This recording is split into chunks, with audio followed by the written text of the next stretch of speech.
Hey, everybody. Welcome to episode 161 of Two Legs, a Paul McCartney podcast. I'm blah, blah. Starting over again. It's Madinger. Yeah, Madinger. Yep. Yes, yeah. Hey, everybody. Welcome to episode 161 of Two Legs, a Paul McCartney podcast. I'm one of your two co-hosts, Tom Hunyadi, and you may know me from my other show, Talk More Talk, a Solo Beatles video cast. I am joined by my partner in crime, my backwards traveler, Andy Nichols. Andy, my friend, how goes it?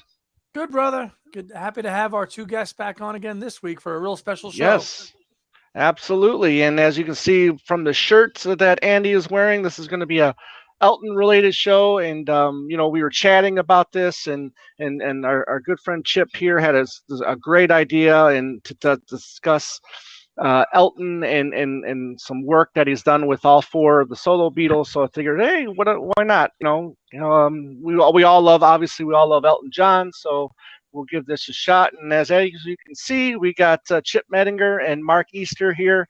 Both we all know them. We all know them for their love for their work on the Eight Arms to Hold You book. Chip and Mark, it's good to see you guys. And also, and Chip's work on Lennonology right there. Yep. Chip, Mark, how you guys doing? Hey, guys. Hi there. Doing all right. Doing all right. Glad. Thanks. Glad you guys are back, and we're going to talk about. This is the first time we've done. This is the first time we've done this. Like Yes. where one person's on and one person's on. So this is a first time for Two Legs. Right. Us, so. We're going to try this out. Mark unfortunately had some internet problems, so he's on like a conference call here, and hopefully this is going to work out. So, but before we get to Elton and the Beatles, we're going to just continue some talk with Chip and Mark here. The Eight Arms to Hold You, as you know, this came out in what was it, 2000? October 2000. Yeah. October 2000, and you guys just released an updated digital version, and that was already over a year ago now, right? That was back in 2018. 2018. So wow, already 4 years ago. So for the people that haven't listened to your last time that you guys are on, what did you guys do differently? I mean, how did you guys update this latest version that's only available digitally? Well, it was a process of going through and fixing any errors. And then we rewrote portions of it. So there's probably 30,000 new words in it on the electronic version. Mm-hmm. Okay. And Mark, you guys worked together like you guys did originally with the original book?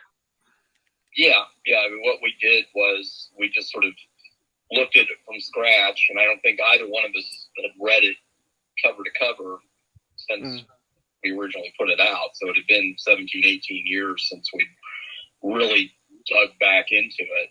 And so that was fun in and of itself. And then, it was nice to see that it held up, even though all the, a decade and a half plus had gone by. Right. And so it was just an opportunity, as Chip said, to, fix some errors. And then the whole purpose, though, was not to necessarily update the book. So, it didn't, it still ends in 2000.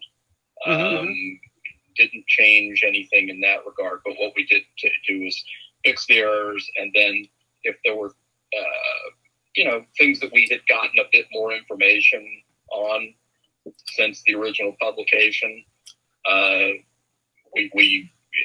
we sort of tried to incorporate that information.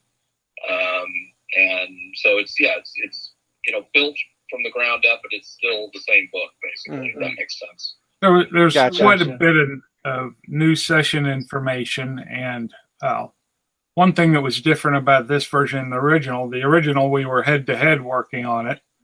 And this time, I think it was all completely on the internet. Right. Yeah. Right. Remotely, yeah. Yeah, I take it you guys probably got some new info from the McCartney archives that have been released, since the book has been released as well. Those were worked in, the information from the archive series. Gotcha. Songs like "It's Not On." I mean, were you guys aware of that track before the Pipes of Peace archive came out? I'm gonna plead the fifth on that. Yeah, because I don't think it was ever bootlegged. I don't remember. No, it hasn't been booted. No. Right. Because it was really a surprise when that Pipes of Peace box set came out, and here's this song that's just like really crazy with Big Paul surprise. kind of singing, and then you hear a woman's voice in the background, You're like, whoa, kind of what like is mimicking. this? Yeah. It was kind of the Right. basis of Talk More Talk. Right. Exactly. Very true. So, listen, a lot of people didn't get a chance to get this. The only way they're going to get this is digitally now. Was there any talk of maybe doing 1,000, 2,000 copies or anything like that, or was it always just going to be a digital version? It was always going to be digital. It was also going to be used to help promote the Lennonology book.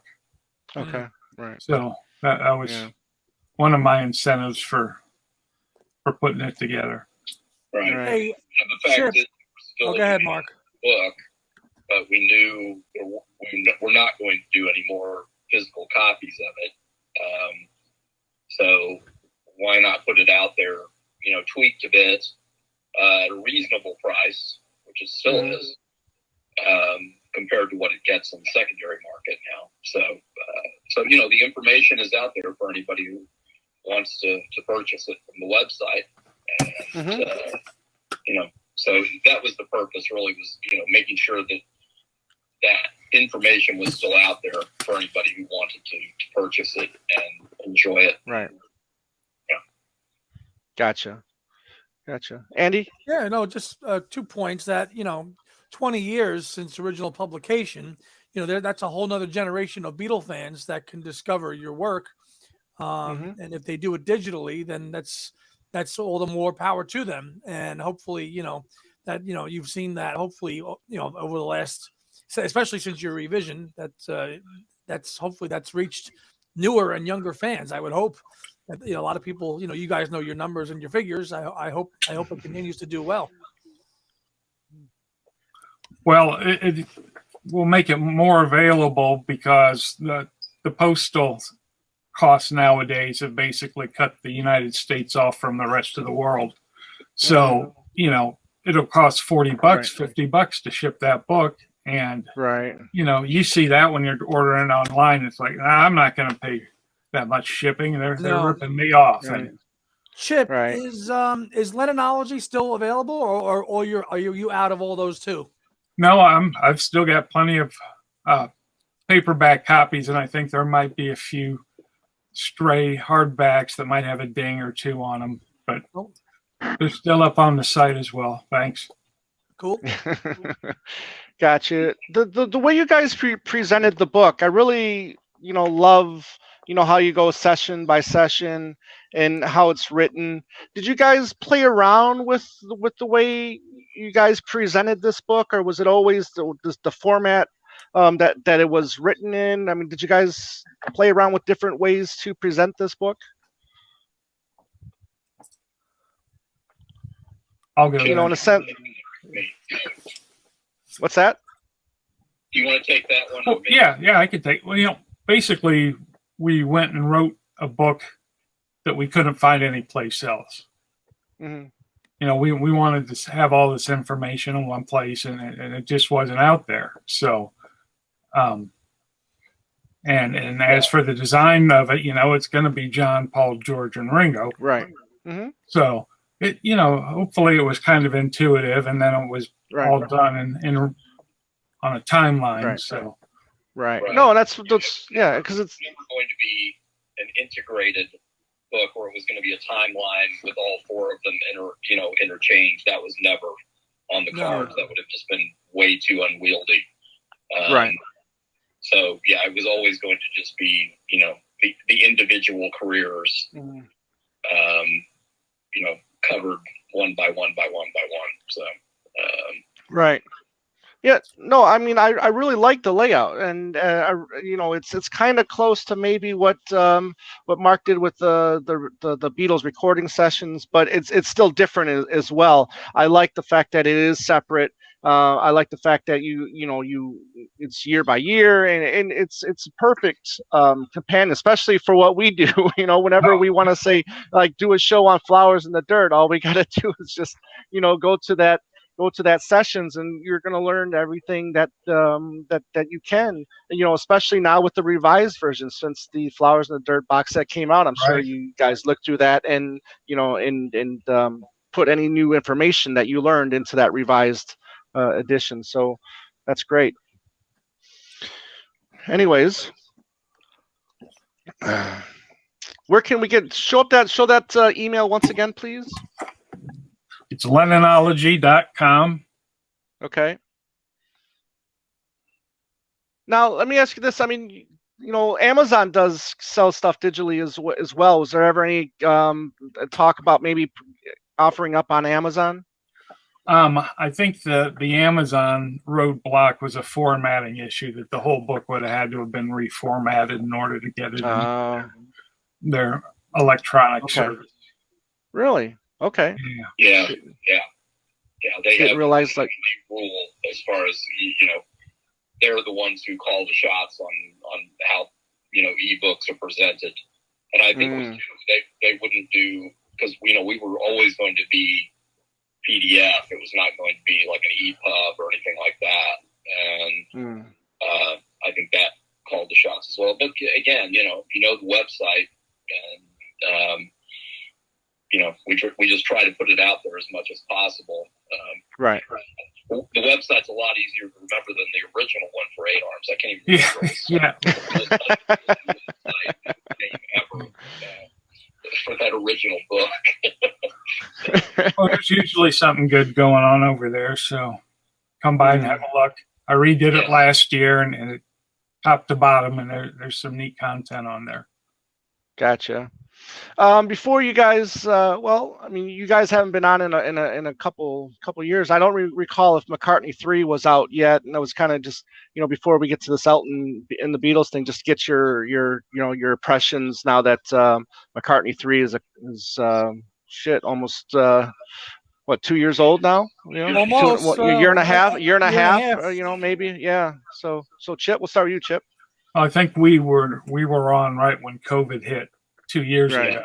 Yeah. Right. Yeah. And as far as McCartney III goes, I have almost every conceivable color. But there are a couple I'm missing, but it's just one more, and then I'll have the full set. And, now it's coming. It's just one more. And so I've got a stack of them, but I've only given the album maybe 3 plays, and nothing really stuck with me on this. I had high hopes, but man, there was just nothing there. I can tell you one song title. So interesting. Do you want my take? Mark? Yeah, please. Okay. I have such an issue at this point with Paul's voice quality. That really does get in the way of me being able to enjoy. I almost think it's time for Paul to concentrate on instrumental work. I would love to hear just a straight instrumental record from him in some way or shape or form, because I can't deal with the voice. I can deal with it live just because it's a different experience. Right. But it's just not pleasant to listen to be completely honest. I mean, I like Find My Way. I thought that was a good tune. Right. That video creeped me out. I really it didn't help my appreciation of the song at all.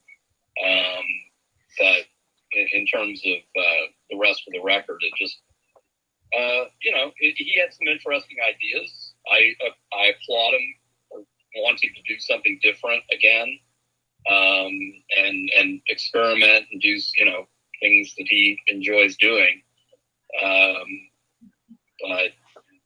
you know, I don't gain a whole lot of pleasure from listening to it anymore. Gotcha. So, the know, marketing it really bothers me what he's done, what has happened to his voice. So. Gotcha. Okay, fair enough. And the Chip? marketing of the album was really over the top. I mean, when you hear something coming out, there's a new, you know, going to be a new announcement from the McCartney camp, and it's, oh, what color are they going to put McCartney III in this time? It was overkill. And when it really was. It was overkill, and Tom and I spent many an episode talking about this, and I kind of got burned out on it, and Tom not so much. I mean, I like the album, but it was overkill. It was just overkill, in my opinion. Yeah. Well, and then to do that, whatever it was, you know, reimagined or whatever, right? You know, 6 months later was just, you know, which was obviously planned at the time. There was no it had to have been right. It was just, I don't know, the whole thing was just a really cynical exercise, I felt, on something that should have just been more of an organic release. Right. I think I would have appreciated the record more had he just put it out, you know, just like in the old days, you put out a record, you know. And yeah, it was just everything now. It has to be this event, you know. It was the same way with Egypt Station, and I'm you know, feel similarly about that record, although his voice is a bit better on it. Right. But, you know, just it's all about let's get Paul a number one record at the age of 74 or 76 or so, you know, and at Christmas. Yeah. The Christmas number one for the UK. Yeah. You know, and if I want to hear some Paul, I'm gonna go play McCartney II or Back to the Egg before I choose to put McCartney III on again. Yeah. Fair enough. Yeah, like you, Chip, I think I'm only missing 3 copies of McCartney III. So I woke up too late for that Third Man 333 version. I'm missing the Spotify Coke bottle and the Barnes and Noble Blue, and I think that I've got all the other ones. I need the yellow one that came out later. Yeah, not the Third Man, the second Third Man, but just the plain yellow. I'm missing that, and I'm missing the 333 release. Yeah, it was a lot of fun though. I mean, it was on the horn with Andy and my cousin and a couple other people, and it was just like every 10 minutes. Okay, now Barnes and Nobles is releasing one. Now Target's releasing one. It was quite a day. Didn't get much work done, that's for sure. Anyways, but let's get on with our main topic, and this Elton and the Beatles, or Elton and the Solo Beatles, whatever you want to call it. But Chip, this was a wonderful idea. Thank you for bringing this up and wanting to come back on and discussing it with us, because as we mentioned a little while ago, Andy recently got to see Elton a couple times, and then now Chip, you're getting ready to see him again. You said this will be your 13th time seeing him? I think so. Wow. Do you remember the first time you got to see him? Oh yeah, 1982. Okay. Under the St. Louis Arch, it was a free concert. Oh wow! And it was unbelievably hot, and so we were there with a cooler full of beer and sat there the whole day, and it was a great show. I love that. Mark, do you remember the first time have you got to see Elton live yet, Mark? I was there it would have been my first Elton show. But unfortunately, I got there at like 9 a.m. to get what I thought would be a decent seat. And Elton didn't come on until, I don't know, 2 or 3 o'clock in the afternoon. There was not a cloud in the sky. There was not a tree to be found. We were out of any sort of water, and I was suffering from heat stroke and had to no. Yeah. So I didn't get to see the Elton part. I saw Quarter Flash. They were great. Okay. that other great Geffen act. Right. Gotcha.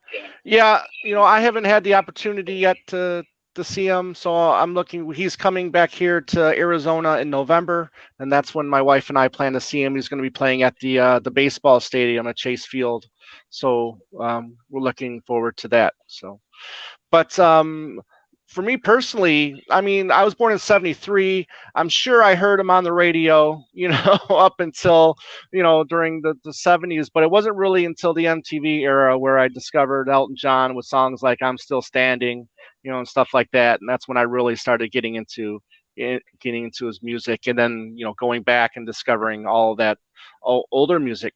Now, Chip and Mark, have you listened to any of his new music recently? I keep up with the Okay. I keep the collection up, but the last one which was his lockdown session album. It was full of collaborations, and it was even more full of auto tune. So, as much as I wanted to enjoy it, that one went on the shelf next to McCartney III. Oh no. What about the one previous? What was that called? Wonderful Crazy? Wonderful Crazy Night. Yeah, Wonderful Crazy Night. That was good. There was some good stuff on that. Okay. It's the box set that will fit nowhere. Oh, the diamond set? Not the jewel, not the jewel set. Not the jewel set, but the one for Wonderful Crazy Night. Oh, for the album, yeah. Okay. Yeah, I did get the To Be Continued CD 4 CD box set when it came out. I think it was '89 or something like that, and that was a lot of fun. Just going back and discovering all of his music, and then getting some of the '60s stuff on there too that a lot of people hadn't heard until to that Record Store Day release. I think that came out last year. That was really good. So.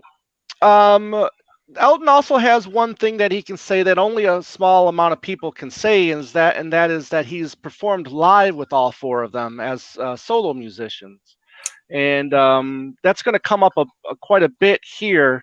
I think only maybe Billy Preston can say he's performed with all of them live. Eric Clapton can say that. Not too many people can say that that they performed with all four of them. I think Elton was the first one to hit the Grand Slam. Yeah. Okay. Yeah. Wow. And then also, I think it was probably Billy and Eric Clapton would probably be the only ones that recorded that with them as a group and performed live with them as well. Eric, I think, has performed with all of them solo, performed with them as a group, and recorded with all of them as solo right as well. So we can maybe do a part 2 with Eric Clapton. There are a lot more of those. Yes, there are. So I figured we break this up into individual. We can do this like the 8 Arms to Hold You book, and we can start off with John here. Obviously, John has the most work with Elton John, and you were talking about looking back and seeing where because I really didn't do this a lot. I didn't know a lot of these until we were doing some research on this. And Andy, you brought the one up with Paul that we'll get to that in a little bit. But I would imagine that his first work with John then would be Whatever Gets You Through the Night. They met before that. He met, and I only read Elton's bio a few months ago. Mm-hmm. So he met when John was doing promotional work for Mind Games with Tony King. And if you've seen that video clip of Tony King dressed up as the Queen, John is in the video with Elton John. Right. And that's like November of '73. So that's when they actually first met, even though obviously Whatever Gets You Through the Night was later. But that's when the two of them really first met. Out when John was out, just first went out to LA when he separated from Yoko, from what everything that I've read. Okay. Well, Philip Norman in his bio of Elton, he mentioned that Elton had seen the Beatles at one of their Christmas runs, but he didn't specify the year. Okay. And this information came from Elton's cousin, Paul Robinson, who went with him. And one thing Paul remembered was he thought Ringo was in drag at the show. And if you think about it, there's the one where George is dressed up like that. So we're thinking it was probably the December of '63 show. So that would have been the first live interaction. Okay. Interaction with the band itself. Okay, so he did get to see them. Room. Okay. Yeah, as a band. Wow. As a band. Yeah, as a band. Okay.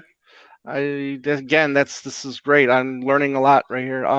So then, Andy, you said the November '73 would have been the first time that John and Elton would have interacted, or met each other. Then, right? Yeah, and that footage is in the John Lennon documentary. The Imagine film from '88.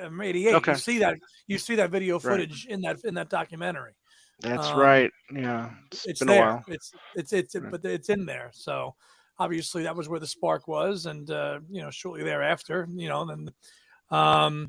Yeah, I mean, because what else was that? And then, One Day at a Time for Elton was later, but we'll get to that. Right.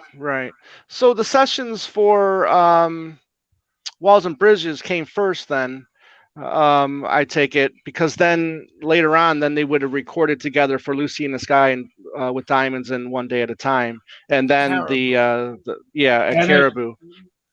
Go ahead, Chip. One Day at a Time, John was not on that. No. Interesting, because I read that he played guitar on that. Yeah. No, only Lucy. I was telling you. Only Lucy. Only Lucy. Okay. Gotcha. Cool. So we're talking about Walls and Bridges here. Elton does, obviously, he plays piano and does harmony vocals for vocals and piano for Whatever Gets You Through the Night, and then Hammond, organ, and backing vocals for Surprise, Surprise, Sweet Bird of Paradox.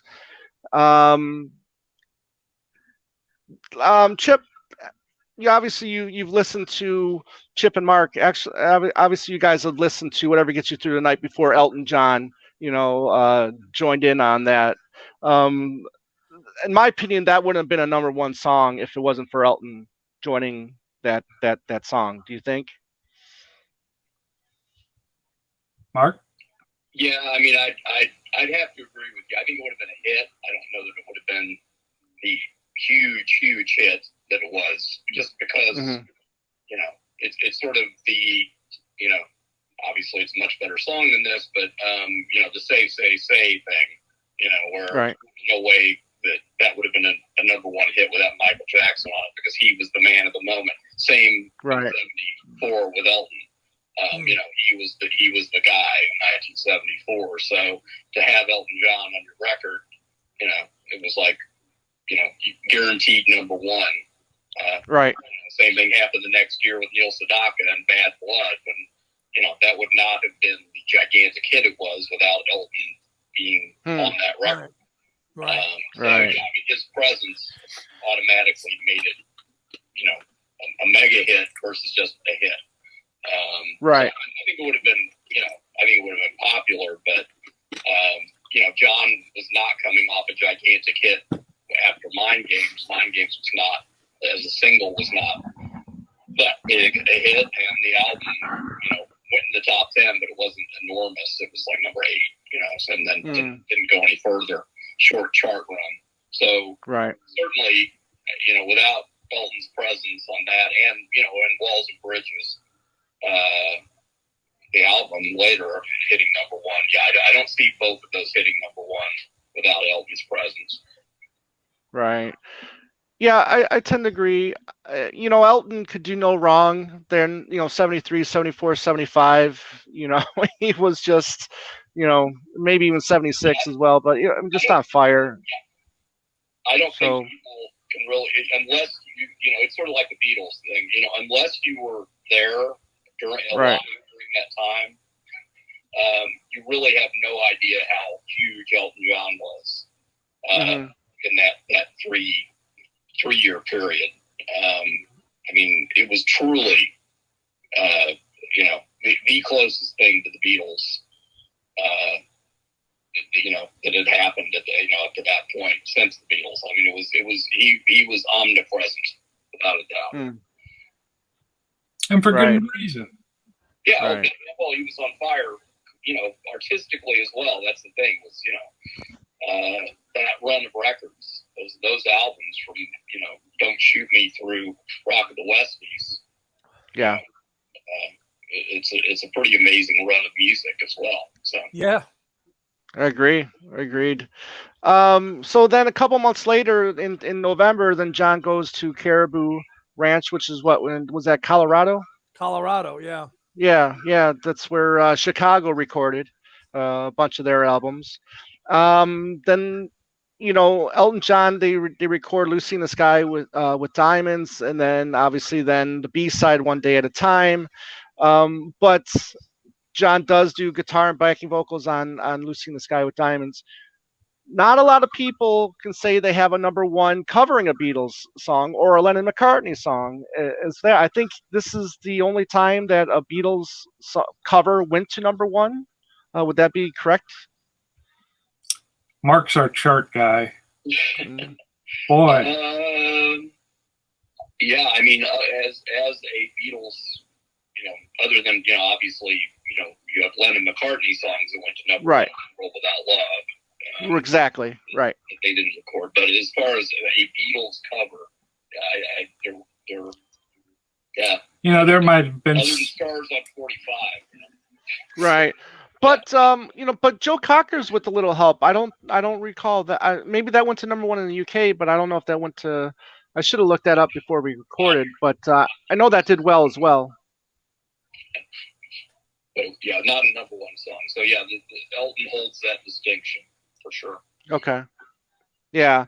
So then whatever gets you through the night goes to number one, and we all know the story how John Lennon promised Elton that he performed the song with him live, and then he fulfills that promise on Thanksgiving night.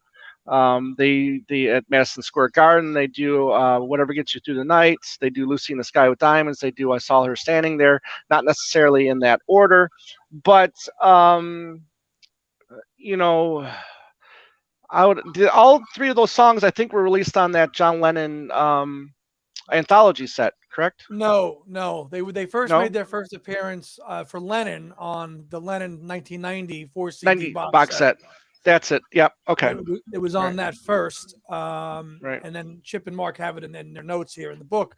Obviously, it makes its appearance on an Elton CD on the expanded Here and There double CD, which was just as the original LP was only 4 or 5 songs on each side, one from London and one from New York. But the expanded 2 CD live edition of that album has those 3 songs. It's the full concert. It's on there. It's on that whole New York, that whole performance from November 28th is on that second disc, including those 3 songs. It includes the encore, "The Bitch Is Back," where John came out and was bashing a tambourine. Right. Right. So if you're looking for a more complete version of that concert, the Elton CD, live CD is the go-to place for that. Okay. For those as well. Right. Now, Chip, I mean, what's that, Mark? The first time all 3 of them showed up was in '81 after John passed. They came out as an EP. That was the first time all 3 of the tracks came out for public consumption. Okay. And they've also been remixed. Like they were issued on some, Elton CD singles in the '90s. Right. So they've been well traveled. But that shortly, I just have I have your section of the book open now. So that was an Elton release where all the tracks were Dick James Music issued a 12-inch single of all. So this was it was an Elton release, not a John release. This was Elton putting it out shortly after John. Okay. Right. Okay. Cool. Chip, maybe you can talk on this for a second because of, thanks for the Lennonology book, but it's kind of a misconception that people think that Lennon and Yoko got back together that night, to where they just really met that night, right? They still didn't actually get back together until early next year, or early the following year. That's exactly right. And they were in touch quite a bit throughout the separation. But that seemed like a good foundation for a story. And then Bob Gruen was there and took a great shot. And Elton has now adopted it as his history of the event. But no, you're right. They didn't reunite until late January, early February of 1975. Okay. Yes. Are you familiar with the Chris Selovic interview from '86 where Paul says that Yoko came to him to help them try to get back together? Paul went to California and talked to John about, hey, look, man, if you want her back, you got to go to her and court her and stuff like that. That rang true, and I'm fairly certain when it is in Lennonology. But that's been quite a while since that was prepared, so I can't tell you for certain if it is in the book or not. But no, Yoko came back. She saw Aunt Mimi as well. Trying to figure out how to make this work. Okay, gotcha. All right, so then we move on to '82, May of '82, with the song "Empty Garden." Unless there was something else in between that point in time that one of you guys would have for John. That John and Elton were label mates. In 1980, Elton and John were both among the first signings to Geffen Records. Oh, okay. Right. Oh. Okay. Yeah, so, and that was a big deal at the time, with Elton moving from MCA, where he'd been, since originally on Uni, which then became MCA, but he'd been there for his entire career, and he moved to Geffen. And then, of course, John and Yoko were signed for Double Fantasy. But then Elton played in September of '80. We've got the date here. What is that? September 13th. The concert in the park. Yeah. Played a huge concert in Central Park, and played Imagine at that show. So, and then Chip can kind of take it from there as far as Chip. Was there a meeting like after that? No, that's what was really odd, is that he was just over in the park and never made any contact. After the Madison Square Garden concert in '74, it probably was Elton's 1976 tour, and a guy spotted John in a shoe store and went in and asked him if he was going to play with Elton while he was here. And John said, no, the artist has not requested my presence. So I don't know if it's falling out, but it was a fantastic, response. But Interesting. Definitely, Elton is Sean's godfather. That's right. Bring up, so that's right after after Sean was born.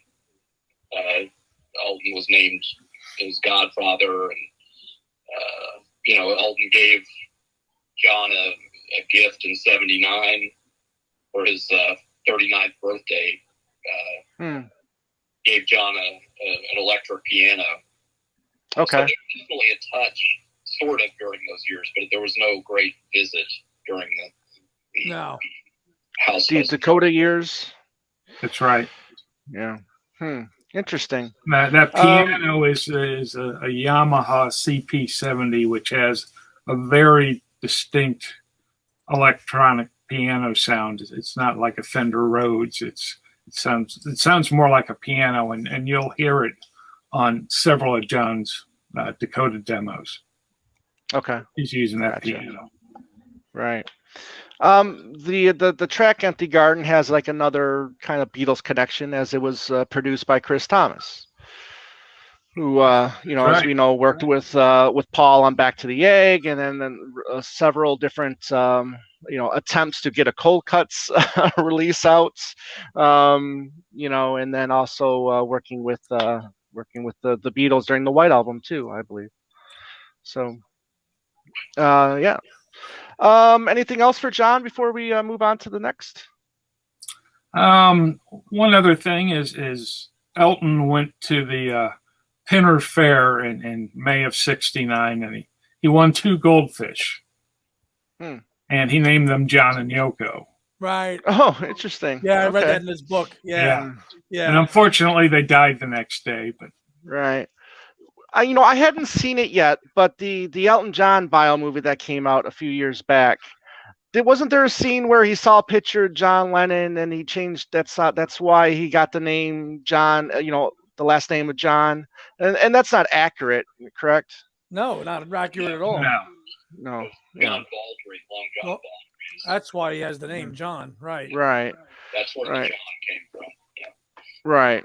Yeah. So, more Hollywood BS. yeah, Yeah. Yeah.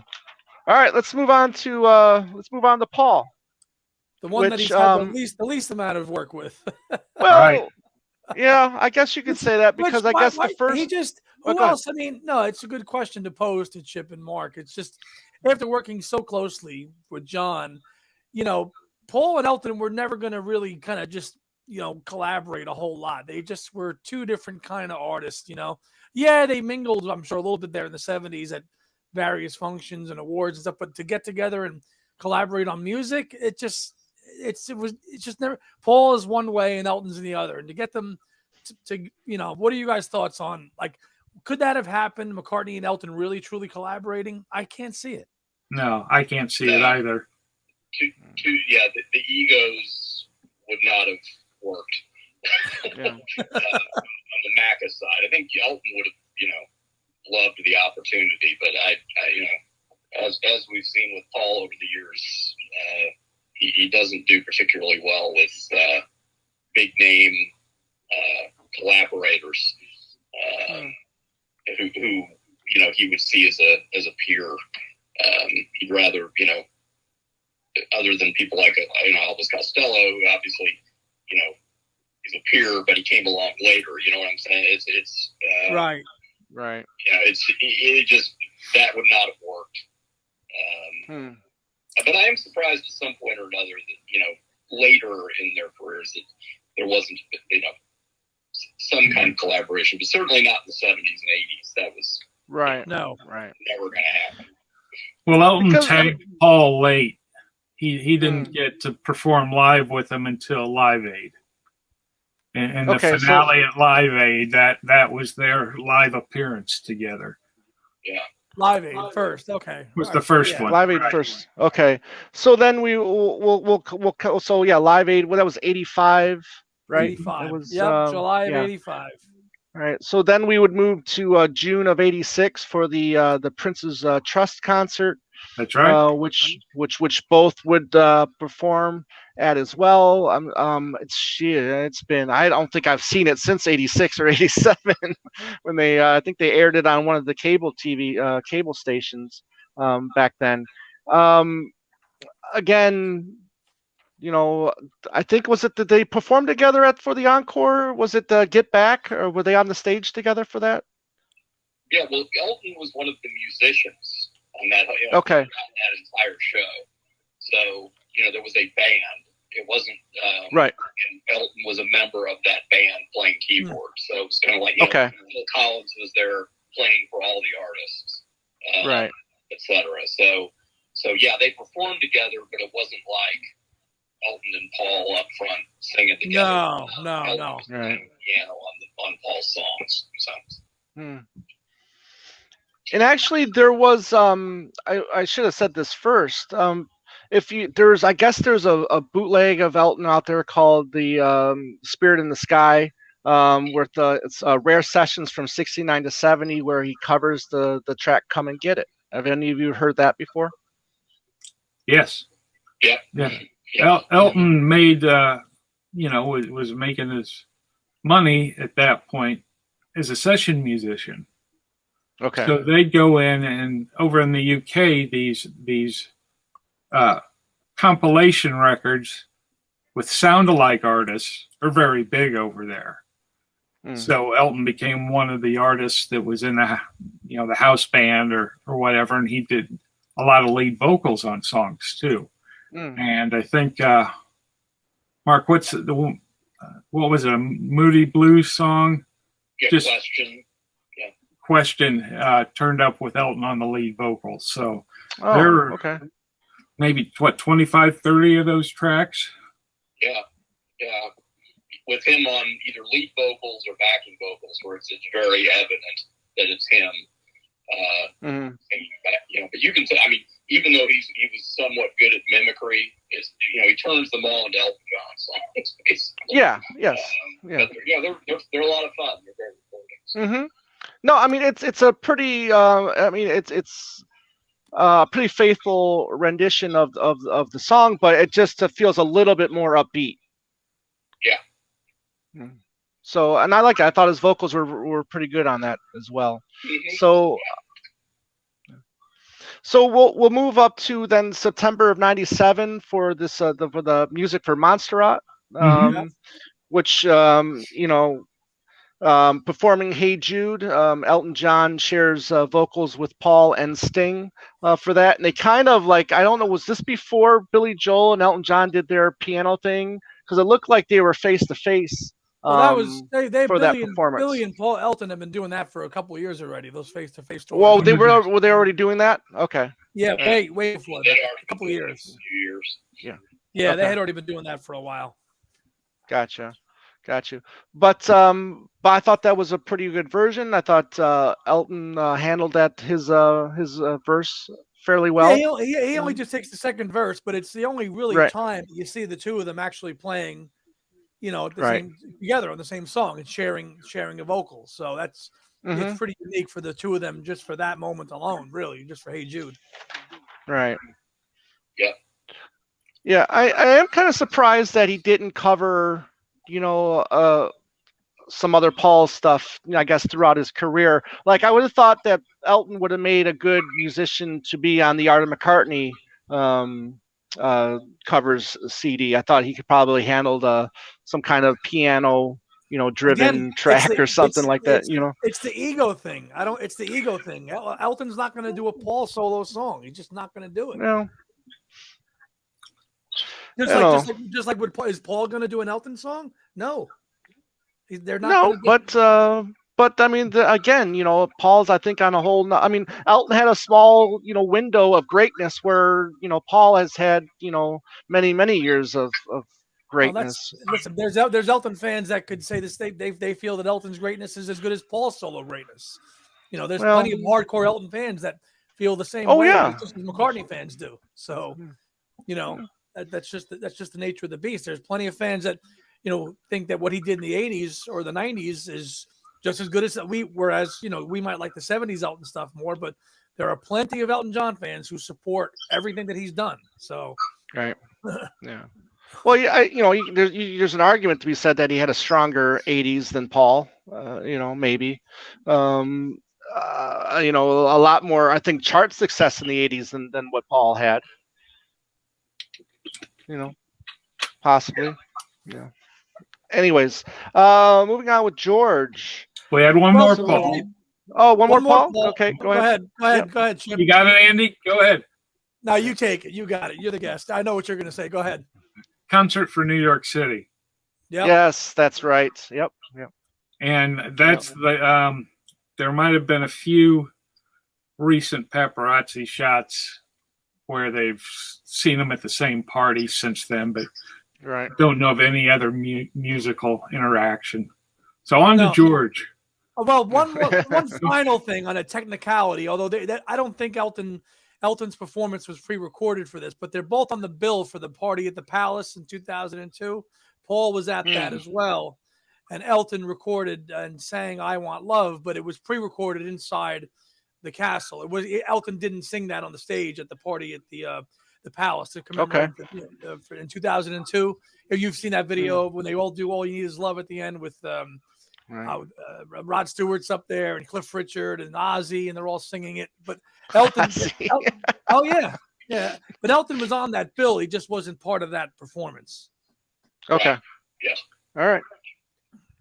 Fair enough. All right, moving on to George. Now, here's another one that didn't work with until later on. A little bit more work with actually, we have some recorded work here.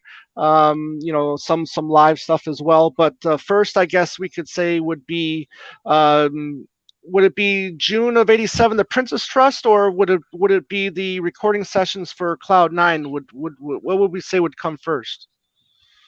To go back a little further than that, Okay.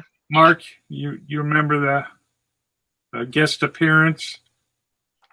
Yeah, there's the guest appearance. You're talking about the Clapton one, right? 78, right? Yeah. Okay. So in Guildford, Surrey, December of '78, he appeared with George and Eric at the Rolling Hotel. So that would be the first musical interaction. Although George did send a telegram to Elton when Elton was playing the Fillmore in November of '70, and George did send him a telegram to congratulate him on his success. Oh, cool. So that was actually the first George Elton interaction. But yeah, they played together in '78. There's also a reported live performance with him in March of '82 in Australia that he sort of popped on stage with Elton, but there's been no evidence that actually happened. I think it's a rumor. Okay. But, a rumor. A rumor that came from the Beatles Monthly. Yes. Letters. Oh, wow. Yeah. Oh, I don't believe Okay. it. A rumor from the Beatles Monthly? I don't believe So Andy, look up the Cloud Nine sessions and see when that would have started. If that would have been before, that probably would have been before June of '87. Then when the Princess Trust concert Cloud took Nine place. sessions, according to Chip and Mark, go from January of '87 to August of '87, and let's see, Princess Trust. Elton's work on that was in January of 1987. So it was January. It was early because the Princess Trust is not until June. June, of right? Yes. So he did Cloud. Well, Tom and I were talking last night about Cloud Nine, and I had that album as a kid, and my only kind of association with Elton John on that album is that you see the photo of the band with Eric and Elton in the photo sleeve of Cloud Nine. And Tom was like, "Are you sure he's on that?" And I'm like, "I know he's on that. I know he's on Cloud Nine somewhere. He is." And then Tom looked up the credits just to double check what he actually played on, and Tom looked it up for Cloud Nine. And he Elton cameoed in the video for When We Was Fab. When We Was Fab, right? But that would have been '80. That would have been '88. So that was December of '87 when he shot his part of that. Okay, released in '88. Dropping the coin in the cup. Yeah, coin. Yeah, carrying the Imagine album. Right. And there was your reunion, right? There was your reunion.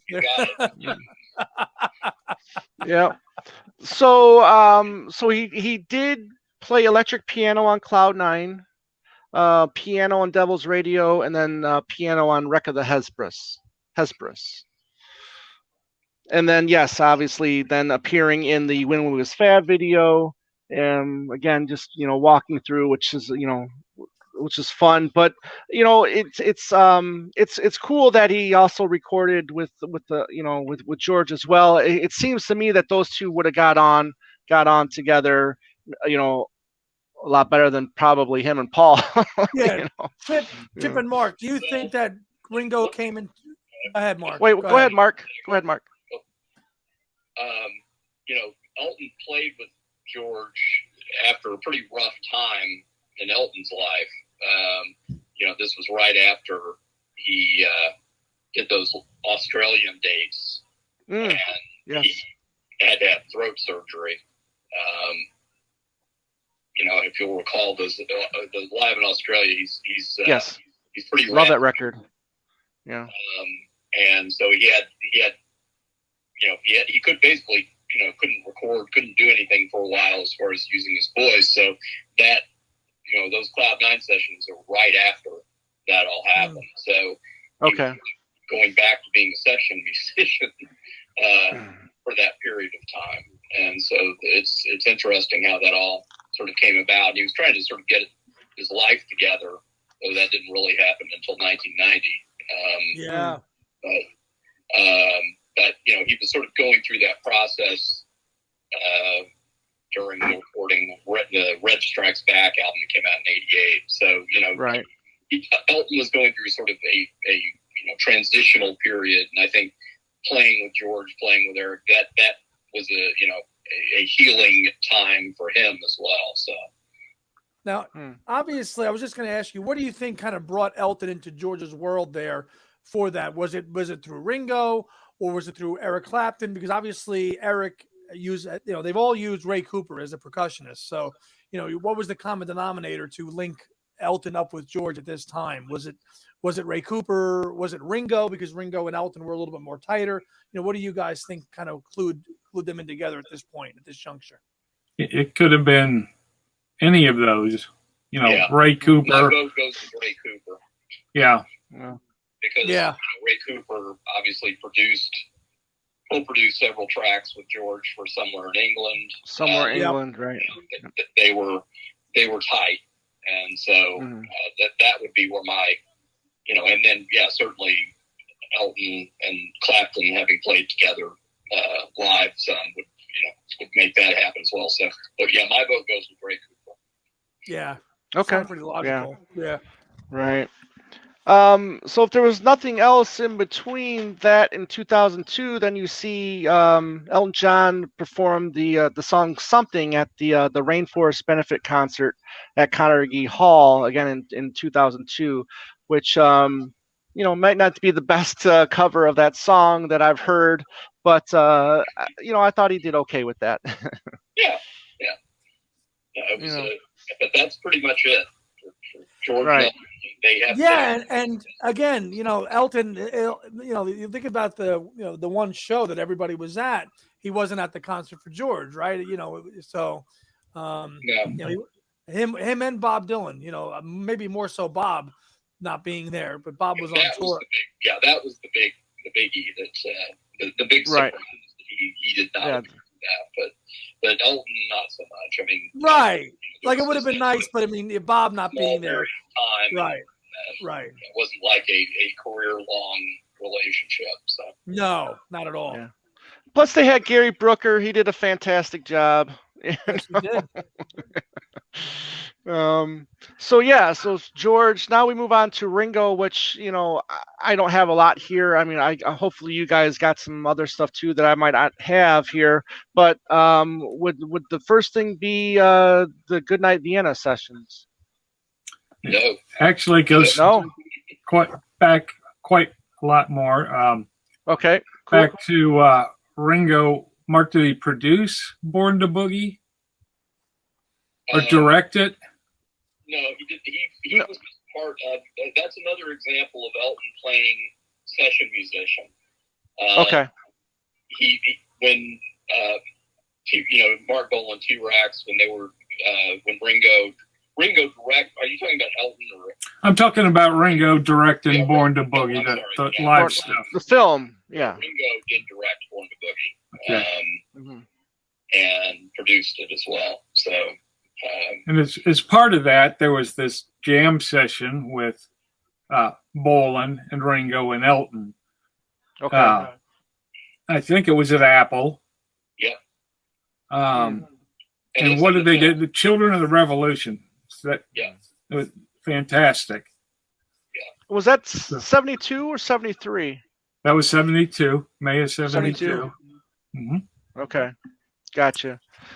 And then the Goodnight Vienna sessions with Snookeroo. Goodnight with Snookeroo, right. which was co-written Elton and Bernie, piano by Elton, and you hear his count-in for that song as well, correct?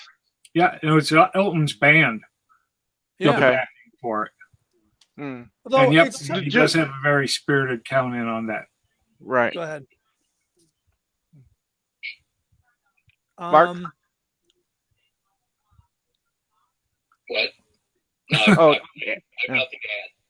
Okay, Oh, okay. Andy. Well, I was going to Yeah. say that. I mean, it's probably not. I don't think it's documented anywhere, but it's probably not inconceivable that Ringo had to be somewhat, in the area, like when the Ringo album was being produced in '73 in L.A. I mean, he had to have been, obviously John, I'm the greatest, and I don't know if it was ever documented that he was, but around or part of that. But I mean, George is out there. It's certainly plausible to think that maybe Elton was aware of that they were all helping out Ringo before, because obviously, Goodnight Vienna, he does Snooker 04, so maybe he was aware that was going on out there. Well, at that time, Elton was either touring or recording. Okay. A little too early in '73. Yeah. For them, for that connection to have been made during the Ringo album.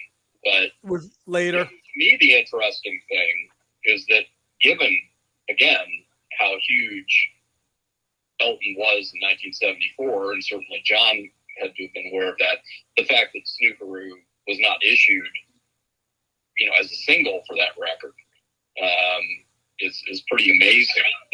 Well, it was in the UK. Here in the UK, where it didn't chart. Right. Right. I mean, why that was not issued is completely beyond me.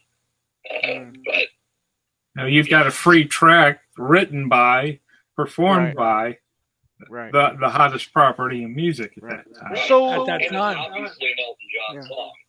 There's no getting around that. So yeah, I was always like, why on earth did they not issue that as a single in the U.S.? I mean, it would have been huge. But, I think it would have been huge for Elton. Yeah. Was he asked? Were they asked to do a song for Ringo, or was this was it going to be an Elton song, or what was this kind of the story of Ringo getting this song? Do we know? No, that's a good question. Okay. It was written for Ringo. With that much, okay. It was written okay. for Ringo. It was not a. Gotcha. It was, but as far as who asked, who made the connections and so forth, that much we don't know. But it was absolutely written for Ringo and not meant to be an Elton song. It was probably Tony King again. Yeah, that makes sense. That was the guy. That was the guy they shared in common with their, that was the link between the Beatles and Elton. Really, was Tony King. That was the guy. Okay. He's the one that brought him into their circle. Yeah, and Elton. If you read Elton's autobiography, he met Tony King is all over that book. He's in it quite a lot. So would there be anything in between that and then June of '87 for the Prince's Trust concert? They hung out a lot together in 75, and in 76 when Elton, or 75 when Elton was putting together the new band, they were rehearsing in Amsterdam, and Ringo was there and saw the rehearsals and wanted to be part of the band. Interesting. And John Reed, who was Elton's manager and living, got the short straw and had to tell Ringo that no, he couldn't go on tour with Elton. A quick Elton-related question to that period. Why do you think Elton broke the band up for at that time? Why did he change direction there with Rock of the Westies with the band? I can't imagine why they would have broken up such a they were just great engine. Right. Why there to derail to derail it? In his autobiography, that it's just during that time, Elton was pretty mercurial, and would make a lot of decisions sort of on the spur of the moment. I think that the show that they did in London, it was that huge show where they played all of Captain Fantastic. Oh, before it was out, before it was released. Yes. From front to back, it had just come out, and But the problem was that the Beach Boys opened up for that, and I think the Eagles run it. It was a huge day-long show, and Beach Boys blew Elton off the stage. I think that was a real turning point for Elton in terms of looking at the band. And like I said, I think he's made a spur of the moment decision that he obviously rethought later. Bringing, because he brought them all back between 80 and 82. They, one by one sort of came back until they recorded all together in 82 and 83 for Too Low for Zero. Right. And that was a complete return to form and, that original band. But Davey was the one consistent on all their out. He kept Davey throughout, right? Davey was not there in 1980 and 81. Okay. Because he was touring with Meatloaf.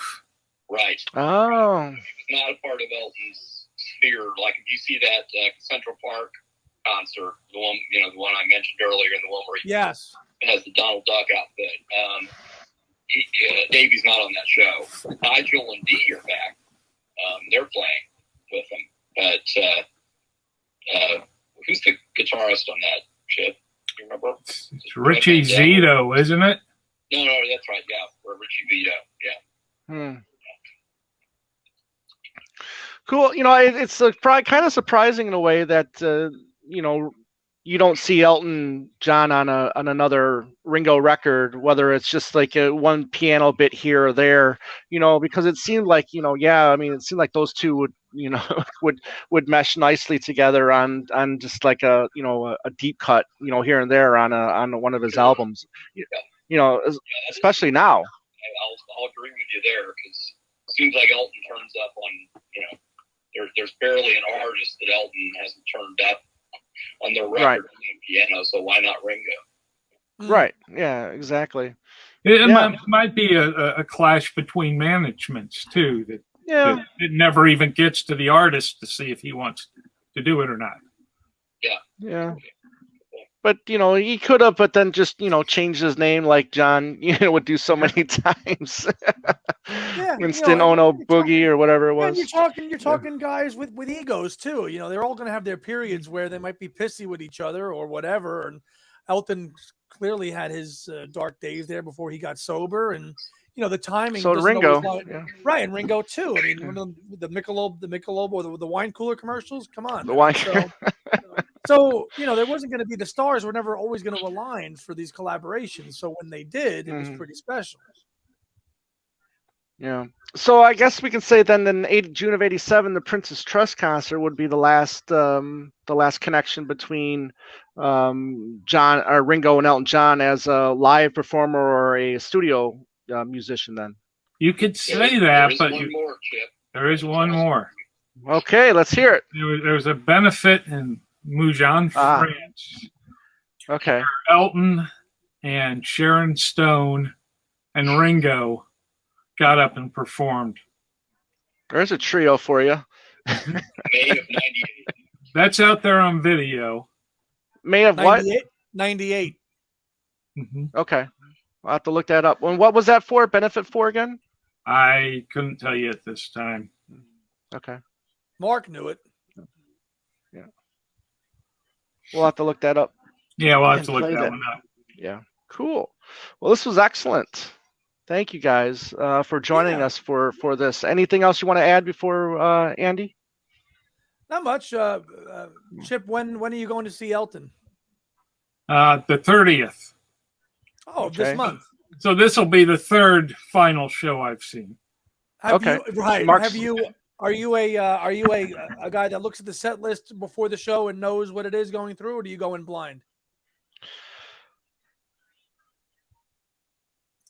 Are you asking me or Chip? Asking you. Both of you guys. Both of you guys. I tend to not look at set lists ahead of time. Unfortunately, with Elton, his set lists have gotten a bit static on this tour. So it has. But that's why I decided my first farewell show would be my last farewell show. So okay. That was 3 or 4 years ago. 2018. Yeah, that's right. Yeah, I was Right. with the catering company when it was one of the first shows he did for that farewell tour was out here in Arizona, and we worked that show. Unfortunately, I didn't actually get to to go to it though, but looking forward to the one here in November. And, So I mean, it was a great show. That last. That's why I said it was such a terrific show. I really enjoyed it, and I thought, you know what, I'm going to leave it at that. yeah. I'm good with not seeing him again, and that can truly be my farewell Elton concert. So. Yeah. gotcha. Chip, how about No, that's you? good.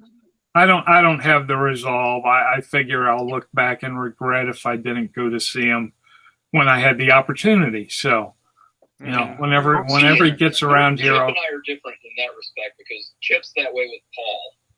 The way that I am with Elton, like I have to see Paul every time that he's close. Right. And Chip has missed many fairly close Paul shows. yeah. So we're kind of different in that respect. Right. You've got one deep cut on the whole set list for this tour. Anybody want to take a guess? Oh yeah, Mercy on the Criminal. Oh, okay. You know it then. Okay. You know, they cut 4 great songs out of that set and replaced them. I wrote it down somewhere. Mark, do you recall? Or I don't recall. I know Indian Sunset was one of the ones that got cut. Yes. All the Young Girls of Alice got cut, which is a crime. That's a shame. Damn shame. Yeah. Yeah, and there were 2 other ones, and then they replaced it with his Dua Lipa duet. Oh, yeah, the encore. Yeah. So, well, you know what though? This is when the infamous law of diminishing returns comes along. It's like didn't want to have my last go around with Elton be less than the first last go around with Elton. So. Well put. There you go. Yeah, Yeah, and you get the one clunker out of the way early because with that Benny and the Jets as an opener, you get that out of the way early. Thank God. Yeah. I collect Elton shows like I do Paul shows. Right. So that's cool. That's awesome. That's awesome. Are you guys working on anything that you guys want to talk about now, or are you guys just taking it easy from writing at the moment? Mark? I'm looking at retirement, but not stuff from my job, my day job. Okay. Cool. So after that happens, we'll see. You never know what's going to happen. So I'm looking forward to being able to devote all of my time to the thing I love most, which is music. So cool. We'll see. We'll like that. Chip? I'm looking to wrap up my work history as well here. Okay. So maybe I'll have more time to devote to some of the Lennonology projects. I haven't, the publishing industry has changed so much in just the 5 years since it came out compared to the 20 plus years that 8 Arms came out.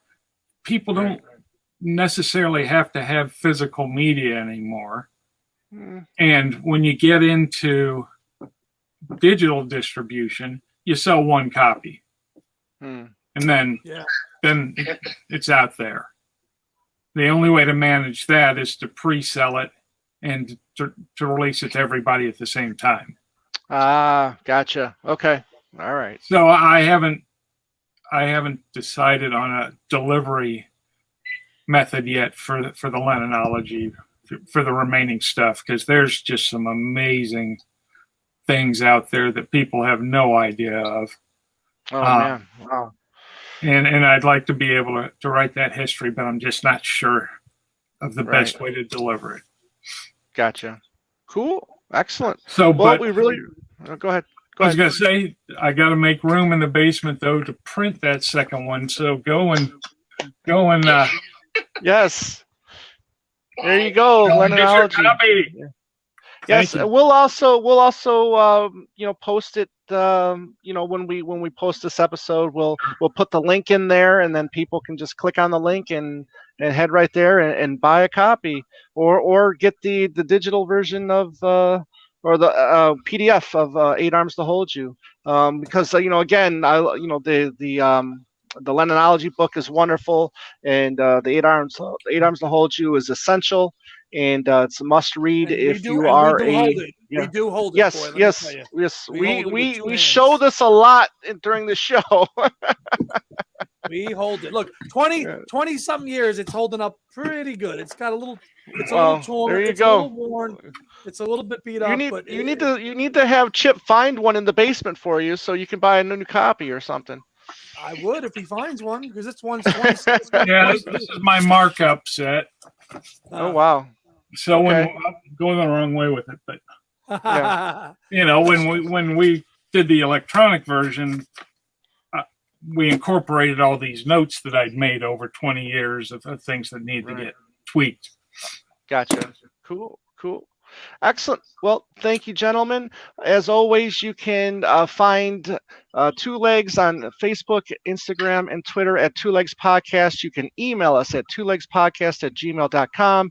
There's the website, twolegspodcast.com.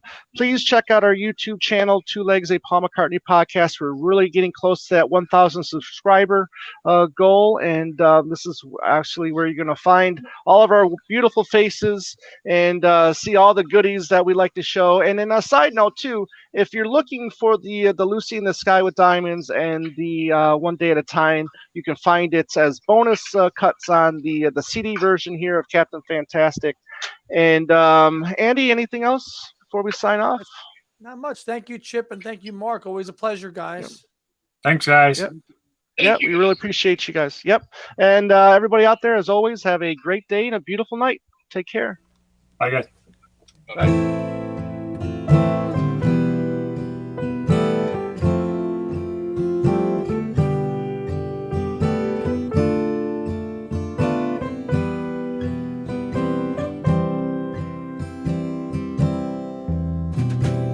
You've been listening to Two Legs, a Paul McCartney podcast, hosted by Tom Hunyadi and Andy Nichols, with musical contributions by Dylan C.